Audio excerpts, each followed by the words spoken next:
ഇനിയും തേച്ച് മിനുക്കി എടുത്താൽ കൂടുതൽ മാറ്റോടെ തിളങ്ങുന്ന ഒരു ദിവ്യരത്നമാണ് കേരള ബ്ലാസ്റ്റേഴ്സ് എഫ്സിയുടെ മലയാളി താരമായിട്ടുള്ള വിപിൻ മോഹനൻ എന്ന് പറഞ്ഞാൽ അത് ഒരിക്കലും അതിശയോക്തിയായി മാറത്തില്ല. ഇന്ത്യൻ ഫുട്ബോളിന്റെ ചരിത്രത്തിൽ തന്നെ ഏറ്റവും മികച്ച താരങ്ങളിൽ ഒരാളായി മാറാനുള്ള എല്ലാ പൊട്ടൻഷ്യലും വിപിൻ മോഹനുണ്ട്.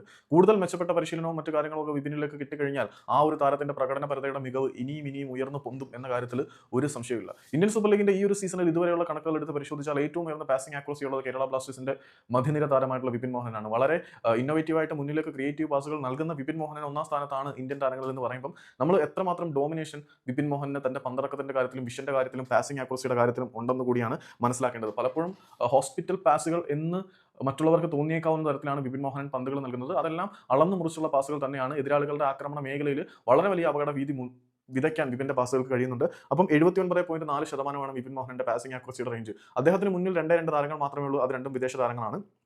ഒന്ന് ഒഡീഷ എഫ് സിയുടെ പ്രതിരോധ താരമായിട്ടുള്ള മൊർത്തോദ ഫോളാണ്. 86.4% ഫോളിന്റെ പാസിംഗ് ആക്രോസിയുടെ വന്നിട്ട് കാര്യവശാൽ പ്രതിരോധ താരമായിട്ടുള്ള മൊർത്തോദ ഫോളിന്റെ പാസിംഗ് ഓപ്ഷനുകൾ എപ്പോഴും അവൈലബിൾ ആണ്. ഏറ്റവും സേഫ് ആയിട്ട് പന്തുകൾ പാസ് ചെയ്യാൻ പറ്റുന്ന ഒരു പൊസിഷനിലാണ് അദ്ദേഹം. എന്നിട്ടും അദ്ദേഹത്തിന്റെ പാസിംഗ് ആക്രോസി 86.4%. രണ്ടാം സ്ഥാനത്തുള്ളത് ഹ്യൂഗോ ബോമസ് ആണ്. അദ്ദേഹത്തിന്റെ പാസിംഗ് ആക്രോസി 85.7%.